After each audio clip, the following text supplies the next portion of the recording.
श्री ओम नमस्ते नमः।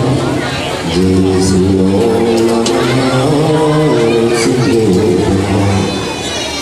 नमो निताय नमो शुद्धाय नमो हरियाय नमो वज्राय नमो ईश्वराय। ओंकार संयुक्तं नित्यं ध्यायन्ति योगिनः कामिदं मोक्षितं चैवे ओंकाराय नमो नमः।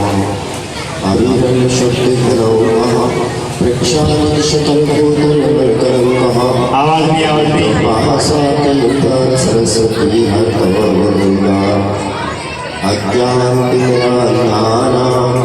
ज्ञानाञ्जनशलाकया चक्षुरुन्मीलितं येन तस्मै श्रीगुरुवे नमः।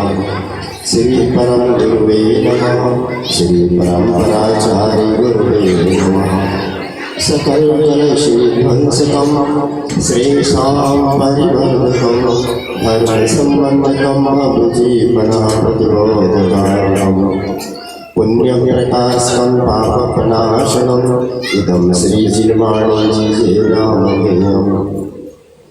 अस्य मूलग्रन्थकर्तारः श्री सर्वज्ञदेवः तदोन्नतग्रन्थकर्तारः श्रीगणधरदेवः प्रतिगणधरदेवः।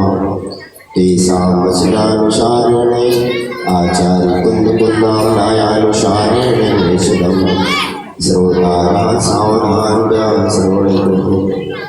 मंगलं भगवान् वीरो मंगलं गातिमोणे मंगलं कुन्दकुन्दातो जयस्तु मंगलं सर्वकारणमङ्गलं सर्वकल्याणकारिकं प्रधानं सर्वधर्माणां जयं जयतु शासनं जयं जयतु शासनं जयं जयतु शासनं।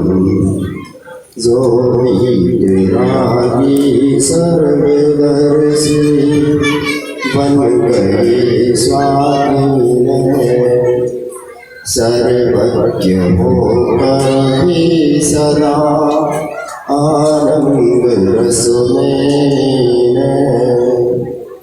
निस्वार्थ हो जो जगत शंका कर रहे उपकार उन वर्धमान जिनेश को निर्बंधना सतबार है। उन वंदनीय जिनेश को मम वंदना सतबार है। बोले देवादिदेव श्री महावीर भगवान की, बोले मूलनायक श्री पदम प्रभु भगवान की, परम पूज्य बालाचार्य स्वामी निपुण नंद जी महाराज की, उत्तम सत्य धर्म की।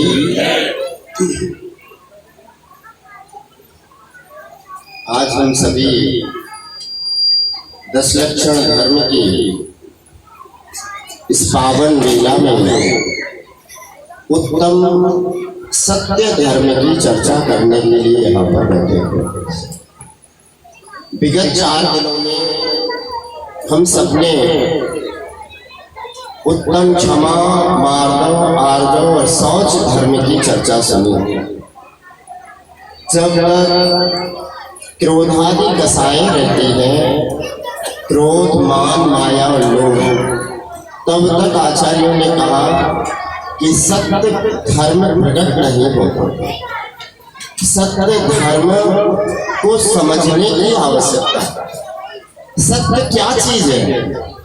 कुछ लोग कहते हैं झूठ नहीं बोलना चाहिए, वही सत्य।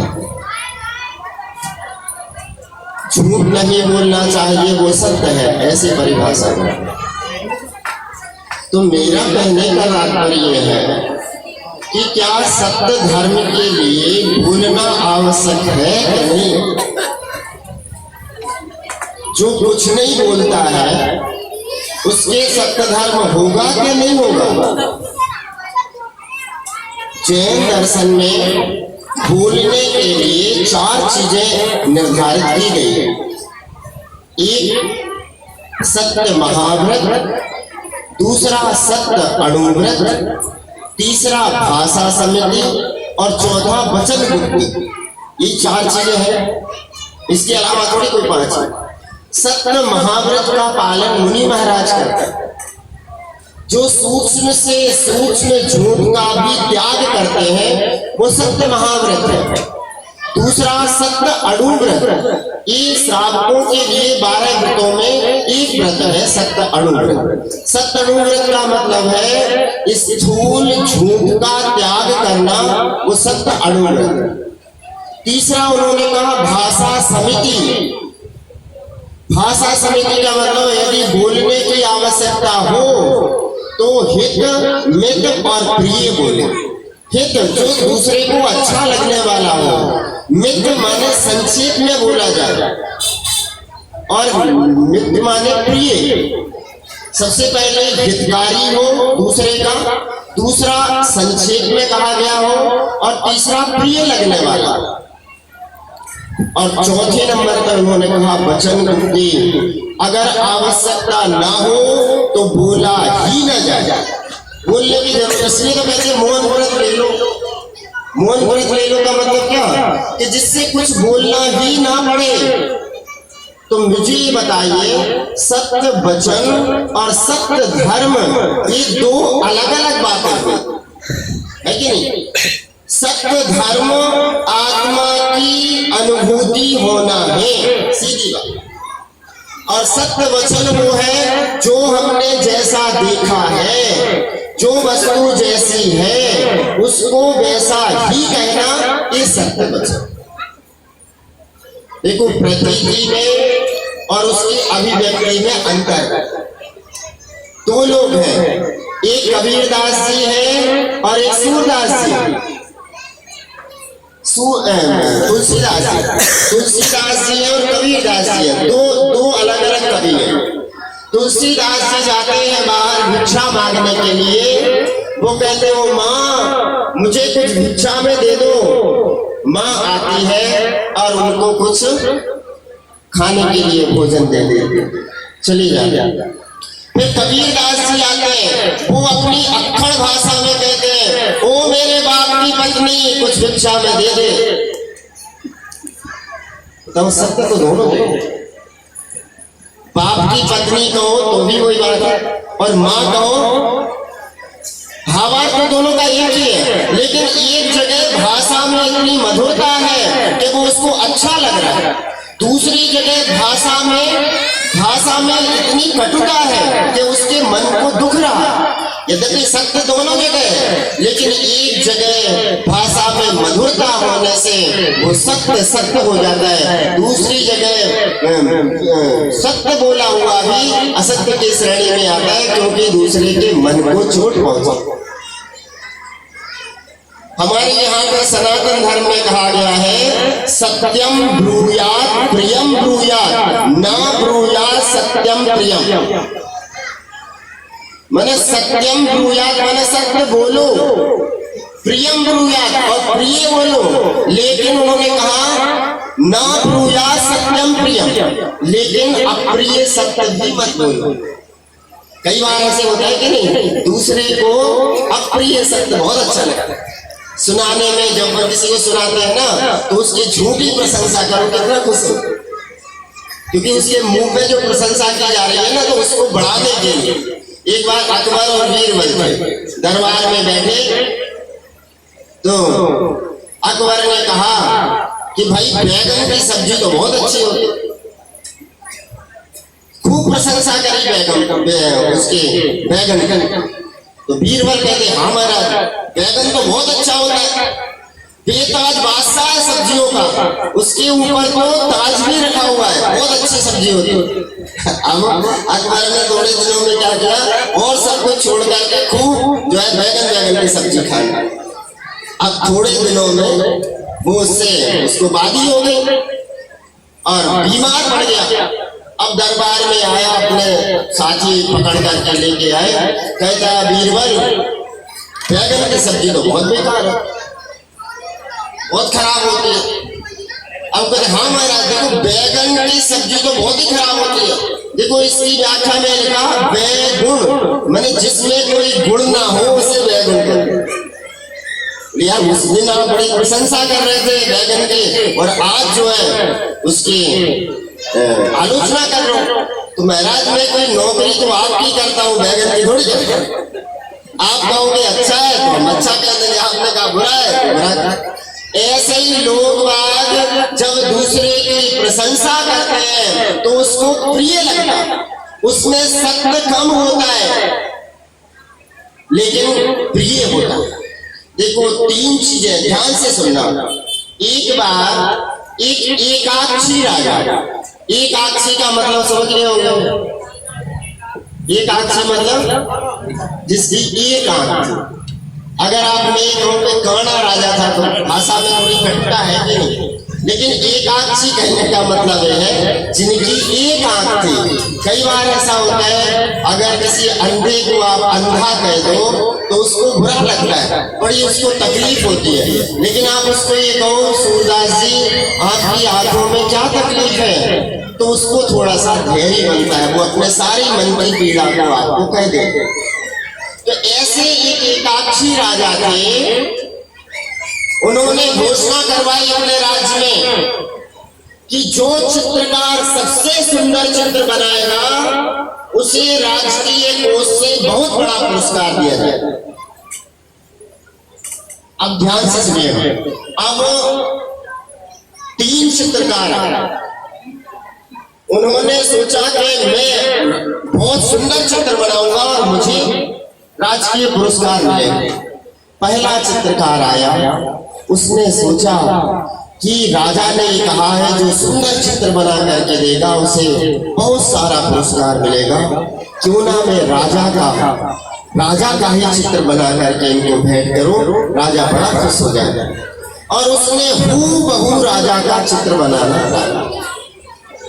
दूसरा चित्रकार आया, उसके मन में भी आया कि राजा ने ऐसी घोषणा की है जिसका सुंदर चित्र होगा, लेकिन वो चित्रकार सोचता है कि राजा की एक आंख है, अगर मैंने ऐसा चित्र बनाया तो राजा को बुरा लगेगा, क्यों ना मैं राजा के दोनों आंखों वाला चित्र बना दूं।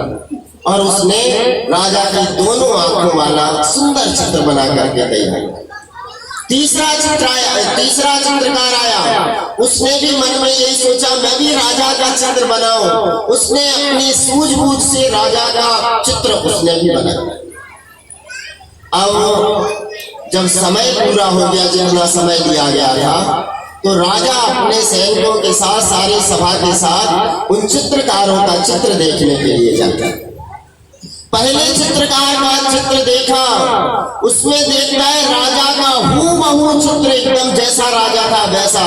राजा को चित्र पसंद भी आया, अरे एकदम मेरे जैसा ही चित्र है, लेकिन चित्र सत्य तो था लेकिन कटु सा, अप्रिय, प्रिय लगने वाला नहीं था। एक जो पहली जगह सत्य है लेकिन प्रिय नहीं है। दूसरी जगह गया, दूसरे चित्रकार का चित्र देखा, उसका चित्र भी अरे वाह मेरी दोनों आंखें मैं कितना सुंदर दिख रहा हूँ। उसका भी चित्र राजा को देखने में मनमोहक लगा, लेकिन राजा ज्ञानी था, वो कहता है चित्र तो सुंदर है लेकिन सत्य नहीं। पहली जगह सत्य है लेकिन प्रिय नहीं है, दूसरी जगह प्रिय है लेकिन सत्य नहीं। तीसरे चित्रकार का चित्र देखने के लिए वो आगे बढ़े, और आगे जैसे जाते हैं देखता है उस चित्रकार ने राजा का शौर्य वाला चित्र बनाया। एक हाथ में उसके दोनों हाथ से उसने धनुष बाण पकड़ा हुआ था, और एक हाथ से इतना खींचा हुआ था उसकी डोरी को कि एक हाथ से उसकी एक आंख छिपी हुई थी। उस चित्र में राजा का शौर्य भी प्रकट हो रहा था और वो चित्र भी सुंदर हो गया। दोनों चीजें हैं, सत्य भी है और प्रिय भी। तो ऐसे सत्य की आज चर्चा की गई। कि सत्यम ब्रूयात प्रियम ब्रूयात। तीन जगह तीन चित्रकार हैं। एक चित्रकार जो है सत्य बनाता है लेकिन प्रिय नहीं है, दूसरा प्रिय बनाता है लेकिन सत्य नहीं है, लेकिन तीसरी जगह सत्य भी है और प्रिय भी। तो ऐसा हमारे द्वारा अगर किसी को बोला जाए जो सत्य भी हो और प्रिय भी हो, सते हिताय इति सत्यम, दूसरे के हित में जो बोला गया है वो सत्य की श्रेणी में आता है। एक बार एक गाय सामने से भागी जा रही है और पीछे से कसाई खंजर लेकर के और दौड़ा जा रहा है पीछे से। वो आया, उसने आपसे पूछा अभी यहाँ से गाय को जाते हुए देखा है, और आपने कह दिया सत्यवादी बनकर के हाँ हाँ अभी गाय मरी गई। वो कसाई क्या करेगा? खंजर लेकर के और उसको मारने को। लेकिन यदि आपने कह दिया नहीं मुझे पता नहीं, मैंने नहीं देखा, आपका जो बोला गया है वो सते हिताय है, उसकी रक्षा के लिए बोला गया है, इसलिए वो सत्य की श्रेणी में आया। एक बहेलिया अपने हाथ में एक चिड़िया को पकड़े हुए है और अपने अंगूठे को चिड़िया की गर्दन पर रखा हुआ, उसके पंख फड़फड़ा रहे हैं और बहेलिया पूछता है भैया बताओ ये चिड़िया मरी हुई है कि जिंदा है? पंख फड़फड़ा रहे, बाकायदा आप देख रहे हैं चिड़िया जिंदा है। लेकिन अगर आपने कह दिया चिड़िया तो जिंदा है, वो तुरंत अंगूठे से उसका गला दबा देगा और मार देगा, कहेगा देख तू कह रहा था जिंदा है तो मरी हुई। और आपने कह दिया अरे अरे बहेलिए क्या कर रहा है, तो मरी हुई है, उसने तुरंत उसको छोड़ दिया। अरे देख ये चिड़िया तो उड़ रही है, ये तो जिंदा है। जानता है मैं, हाँ मैं जानता हूँ चिड़िया जिंदा। ये है सते हिताय, दूसरे के कल्याण के लिए, दूसरे के मंगल के लिए, दूसरे के बचाने के लिए जो बोला जाता है वो सत्य कहलाता है। हमारे जैन दर्शन, हमारा जैन धर्म अनेकांतमय धर्म है। हमारा जैन धर्म भावना प्रधान धर्म है। हमारा जैन धर्म अनेकांतमय धर्म है। इसमें दृष्टि को पहचाना जाता है, किस अपेक्षा से कौन सा कथन कहां पर किया जाना चाहिए, उसकी अपेक्षा से धर्म और अधर्म होता है। हमारे यहाँ पे परिभाषा लिखी है अहिंसा की, उसमें वो कहते हैं कि प्रमत्त योगात् प्राणत्व परोपणम हिंसा। यदि प्रमाद पूर्वक कोई कार्य किया जाता है उसका नाम है हिंसा, और अप्रमाद पूर्वक कोई क्रिया की जाती है उसका नाम है अहिंसा। आप रास्ते में जा रहे हैं, प्रमाद पूर्वक चल रहे हैं, बिना देखे इधर उधर ऐसे हिलते डुलते जा रहे हैं, कोई जीव आपके पैर के नीचे आकर के नहीं मरा है तो भी हिंसा का पाप लग रहा है। और यदि 4 हाथ आगे की जमीन को देख करके चल रहा है और अचानक आकर के कोई जीव पैर के नीचे दब करके उसका मरण हो जाए तो भी अहिंसा धर्म के पालन करने का पुण्य लग रहा है। कितना बड़ा धर्म! अपेक्षा समझिए, प्रमत्त योगा, प्रमाद पूर्वक अगर कहीं पर भी कोई क्रिया हो रही है उसका नाम हिंसा है, और अप्रमाद पूर्वक जहां पे क्रिया हो रही है उसका नाम अहिंसा। यही तो समझने की दृष्टि है। अकेले हमारे जैन धर्म में बोलने या ना बोलने से सत्य धर्म की प्रतीति का तात्पर्य नहीं लगा। उन्होंने कहा सत्य तो एक प्रतिष्ठित है, सत्य परमात्मा है, सत्य परमेश्वर है, धर्म ईश्वर है। गांधी जी भी सत्य को सत्य इज गॉड ऐसा कहते हैं। उन्होंने अकेले बोलने तक तो सत्य को सत्य नहीं माना। सत्य जो अपने स्वरूप को जानता है, जैसा वस्तु का स्वरूप है तदनुसार वस्तु को वैसा मानना, उस तत्वार्थ का सिद्धांत होना वो सत्य है कि नहीं? उस तत्व का विधि पूर्वक उसको विवेक होना, कौन सा तत्व कैसा है, जीव कैसा है, मैं कहां से आया हूं, मुझे क्या करना है और यहां से मुझे कहां जाना है, ऐसा उस तत्व के प्रति सही अनुभूति होना, यही तो सत्य की प्रतीति है। इसी के लिए हम लोग आज यहाँ बैठे। ये तो हम लोग बचपन में ही पढ़ते थे कि सत्य बोलना चाहिए, झूठ कभी नहीं कहना चाहिए, क्योंकि जो झूठ बोलता है संसार में उसे दुख भोगना पड़ा। ये पढ़ते थे बचपन में। आज यहाँ पे क्यों बैठे हैं?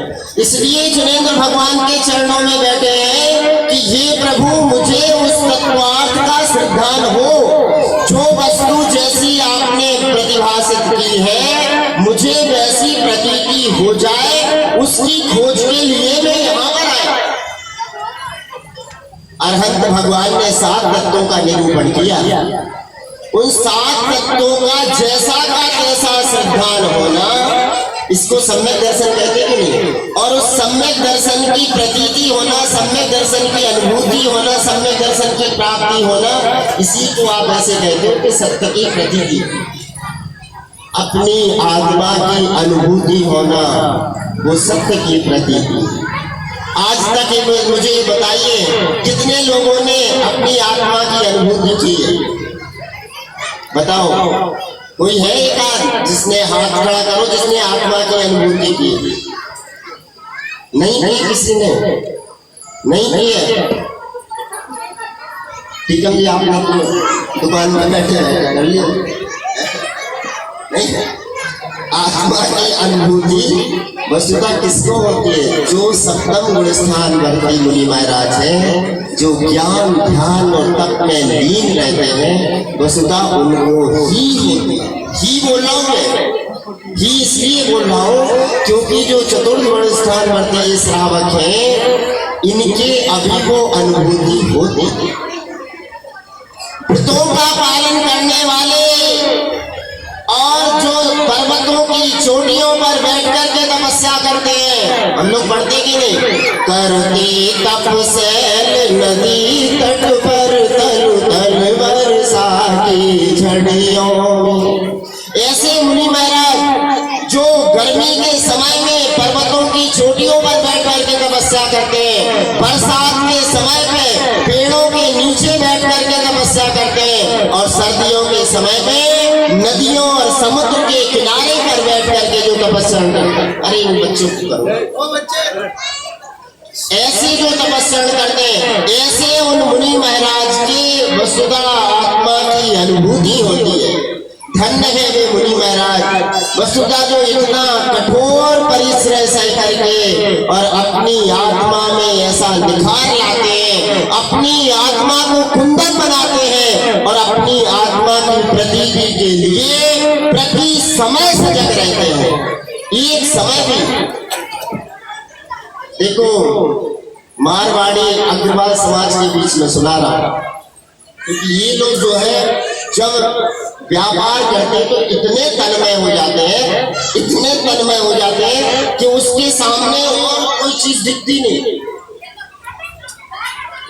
ग्राहक आता रहे तो उसको न भूख लगती है न प्यास लगती है। ऐसे होते हैं, ग्राहक आता रहे तो भूख प्यास सब कुछ भूल जाता है, क्योंकि उपयोग कहाँ पे लगा है? व्यापार। क्या कभी जितनी तन्मयता के साथ हमने व्यापार किया है, क्या उतनी तन्मयता के साथ कभी हमने अपनी आत्मा की खोज की है? कभी अपने सत्य की प्रतीति के लिए इतने सजग हुए? एक बच्चा, ध्यान से सुनिएगा, ये चीजें आपको ग्रंथ में लिखी हुई नहीं मिलेगी। एक बच्चा दशहरा मेला, जितना बड़ा मेला होता है ना कोटा में, दशहरा मेला, इतना बड़ा मेला हुआ और इस मेले में वो बच्चा अपनी माँ का हाथ पकड़ करके और मेले में गया। मेले में गया तो कैसे करके, इतनी भीड़ थी वहां पे, पैर रखने की जगह नहीं, और अचानक उसका बच्चे का हाथ माँ से छूट गया और वो बच्चा बिछुड़ गया। माँ ढूंढ रही है बच्चे को, बच्चा माँ को ढूंढ रहा है। बच्चा गुम गया, बच्चा नहीं मिला। माँ उसकी जो पूरब दिशा की तरफ जो दरवाजा है, गेट है उस मेले का, वहां से निकली और पास में जो कोतवाली थी, उस कोतवाली में जाकर के उसने रिपोर्ट लिखाई, मेरा बच्चा गुम गया है और जो मेरे बच्चे को ढूंढ के देगा उसे मैं मेरी ओर से 10,000 रुपए का नगद पुरस्कार दूंगा। उधर वो बच्चा दूसरे दक्षिण दिशा वाले दरवाजे से बाहर निकल गया और वो भी जाकर के एक पुलिस कोतवाली में पहुंचा और कहता है इंस्पेक्टर साहब मेरी मां गुम गई। इंस्पेक्टर था कांस्टेबल से कहता है इसकी रिपोर्ट में कोई गुमा हुआ बच्चा प्राप्त हुआ है। वो बच्चा कहता है इंस्पेक्टर साहब मैं कहाँ गुमा हूं, मैं तो आपके सामने खड़ा हूं, मेरी तो मां गुमी। कहता है तू क्या जानता है मां भी कोई घूमती है। वसुधा हम लोग भी जो सामने है उसको गुमा हुआ मान रहे हैं। अब वो लिखता है रिपोर्ट लिख ली।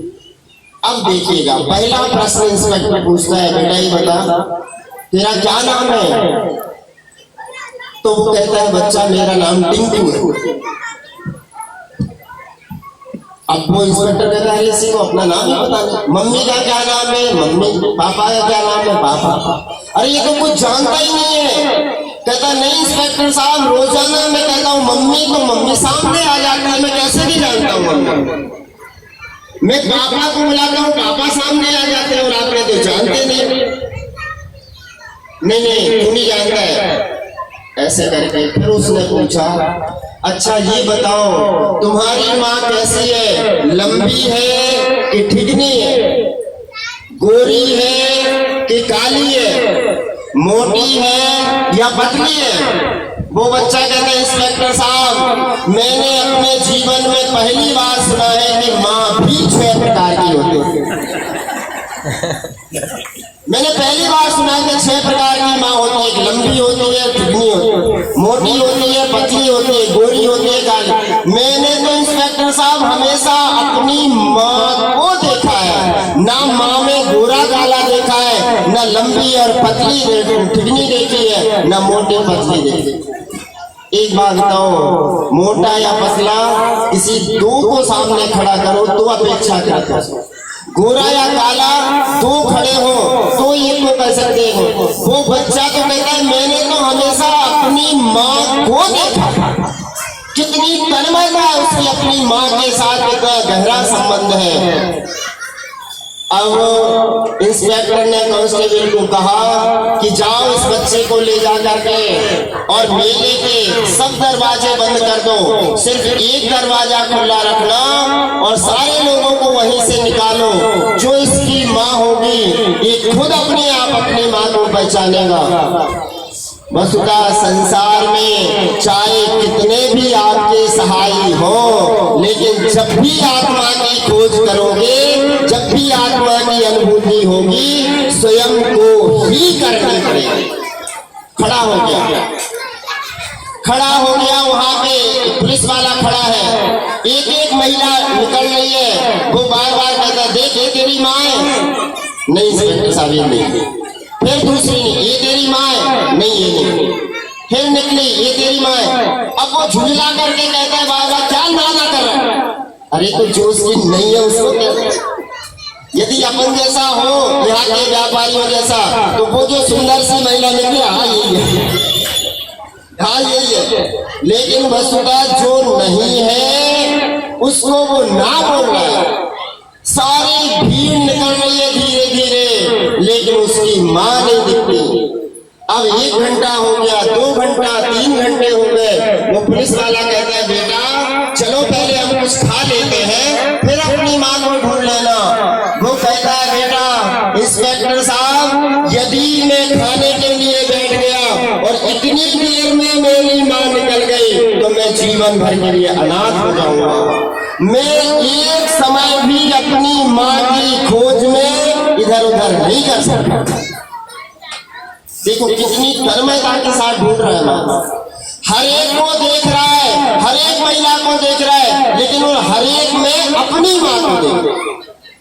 सबको देख रहा है लेकिन सब में अपनी मां को। इसी प्रकार से आचार्य कहते हैं संसार में सारी वस्तुओं को देखो लेकिन उन सब में अपनी आत्मा को देखो, सब में अपने स्वरूप को देखो। अब वो पुलिस वाला सोचता है 2-3-4 घंटे हो गए, छोटा सा बच्चा है, यदि इसने कुछ नहीं खाया चक्कर आ जाएगा, गिर जाएगा। वो पुलिस वाला जाता है और कुछ खाने के लिए लेकर के आता है। वो बच्चा वहीं खड़े खड़े उस समय भी अपनी मां को देते। वो कहता है बेटा चलो इधर छाया में आराम से बैठ जाओ, पहले कुछ खा लो फिर मां को दो। वो कहता है नहीं इंस्पेक्टर साहब, यदि आपको देना ही है खाने को तो यहीं मैं खड़ा हूँ, यहीं पर मुझे दे दो हाथ में, यहीं पे खा लूंगा। लेकिन उस समय भी मैं अपनी मां को देते। कभी आपने विचार किया हमारे निर्ग्रंथ साधु खड़े होकर के आहार क्यों करते खड़े? वो ज्ञान ध्यान में और तप में बैठे रहते हैं, लेकिन जब आहार का समय होता है उस समय वो अंजलि बना करके जाते हैं और जो भी श्रावक उनकी अंजलि में डालता है खड़े खड़े खा करके आ जाते हैं। उस समय भी उपयोग उनका अपनी आत्मा में रहता है। वो बच्चा खा तो रहा है, खड़े खड़े खा रहा है, लेकिन उस समय भी अपनी मां को उपयोग में उस समय भी मां है। अब जब बच्चा घर के बाहर खेल रहा होता है, माँ आवाज लगाती बेटा जल्दी आओ खाना ठंडा हो रहा है। एक बार में तो बच्चा सुनता ही नहीं, फिर दूसरी बार माँ आवाज लगाती बेटा जल्दी आ, रसोई का ताला बंद हो जाएगा, शाम हो रही है, रात होने वाली है। तो कहता है यार मम्मी मानेगी नहीं, खाना तो पड़ेगा। फिर तीसरी बार फिर आवाज, बच्चा दौड़ करके आता है और जो भी माँ ने डाला थाली में जल्दी जल्दी उसने खाया और खा करके फिर खेलने को चला गया।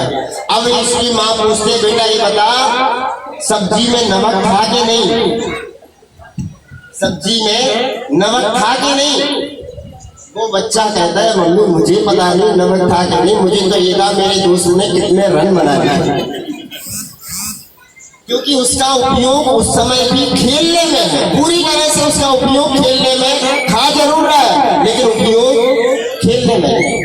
वो बच्चा वहीं खड़े खड़े खा रहा है लेकिन उस समय भी अपनी मां को देख रहा है।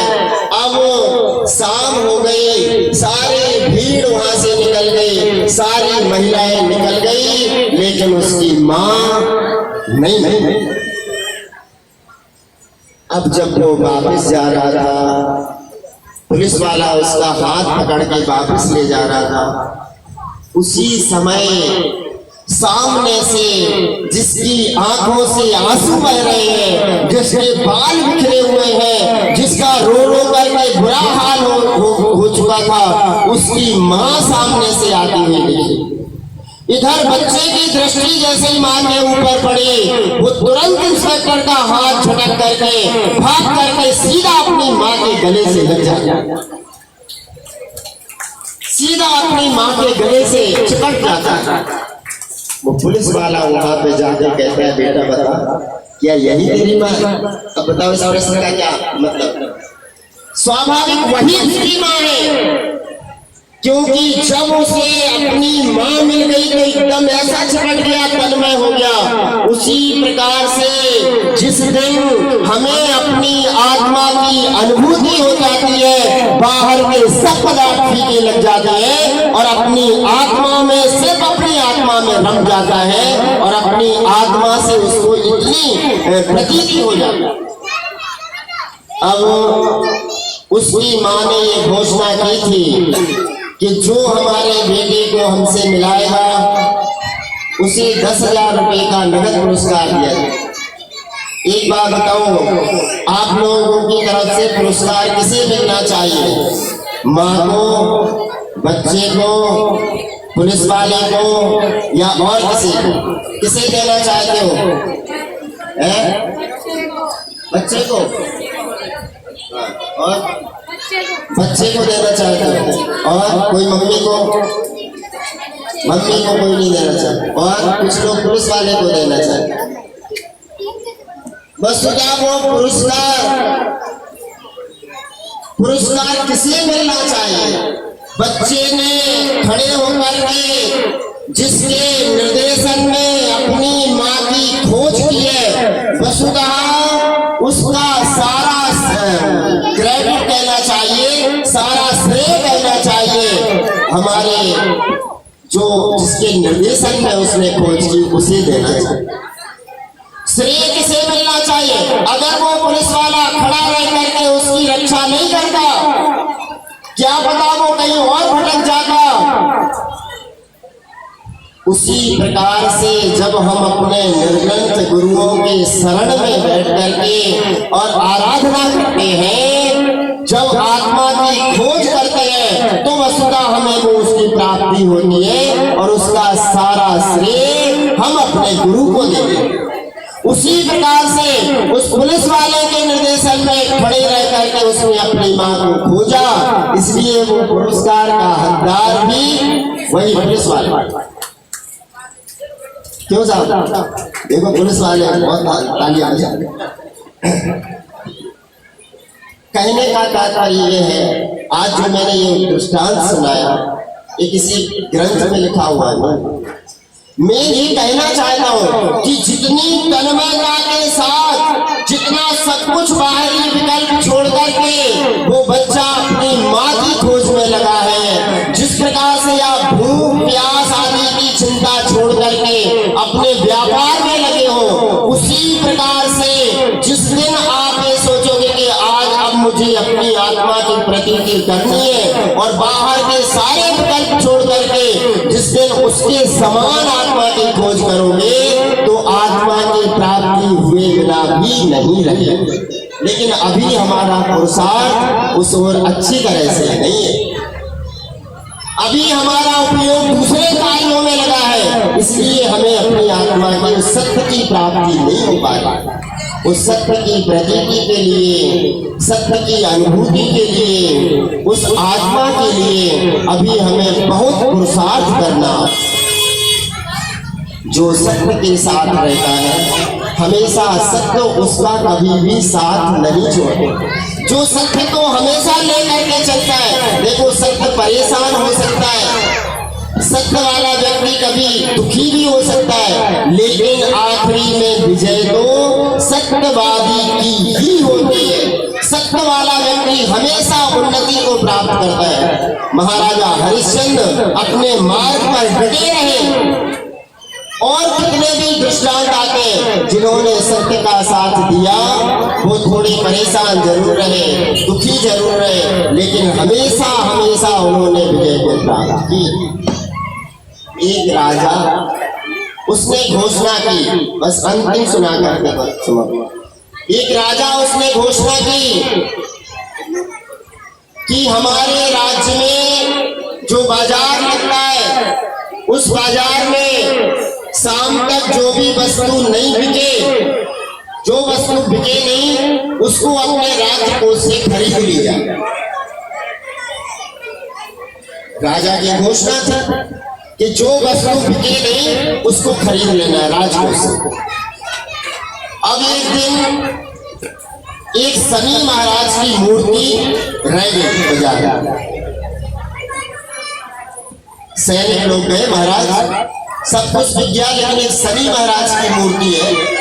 बोले मैंने घोषणा की है, मैंने वचन दिया है कि जो भी हो सब खरीद लिया जाए। अब शनि महाराज की मूर्ति आ गई, महल में उसको प्रतिष्ठित कर दिया गया। अब एक दिन राजा सोया हुआ था, अचानक रात में नींद खुली। इतनी सुंदर एक सजी धजी महिला सफेद वस्त्र पहने, सुंदर श्रृंगार किए हुए राजा के महल से बाहर जा रही थी। राजा ने पूछा, अरे इतनी रात में आप कौन हो और कहाँ जा रही हो? कहा महाराज मैं लक्ष्मी हूँ और अब आपके महल से मैं जा रही हूँ।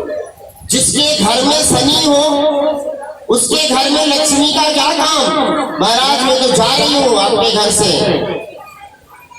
राजा थोड़ा विचलित तो हुआ, लेकिन कहा चलो मैंने वचन दिया है और मैं अपने वचन से नहीं हट सकता। राजा फिर लेट गया। थोड़ी देर में देखा एक सुंदर सा पुरुष जिसके मस्तक पे मुकुट लगा हुआ था, भद्र प्राणी, वो भी राजा के महल से बाहर जा रहा है। अरे आप कौन हो और कहाँ जा रहे हो? महाराज मैं वैभव हूँ और अब आपके महल से जा रहा हूँ। जिस महल में, जिस घर में लक्ष्मी ना हो वहाँ वैभव का क्या काम है, इसलिए मैं भी आपके महल से बाहर जा रहा हूँ। राजा ने कहा अरे वैभव नहीं जा रहा, कोई बात नहीं। लेकिन राजा ने अपने बचनों का स्मरण करते हुए वो फिर लेटा।